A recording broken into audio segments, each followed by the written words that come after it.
आम्ही सगळे विसर्जनासाठी तयार झालो आहोत आणि आमच्या इथे 1.5 दिवसाचा गणपती बसतो आणि आज आमच्या बाप्पाचं विसर्जन आहे।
विसर्जन होते तिथे आम्ही चाललो आहे। आता ट्रिबल सीट जातोय आणि हे पूर्ण आमच्या मंडळातले आहेत आणि ते आमच्या पुढे गणपती बाप्पा आहे टेम्पोमध्ये।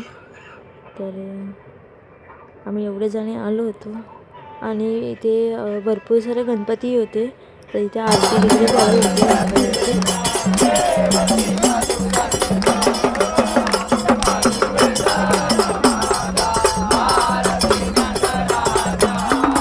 ते आम्ही आलेलो आहोत आणि ते आरती वगैरे झाल्यानंतर आमच्या बाप्पाचं विसर्जन होईल।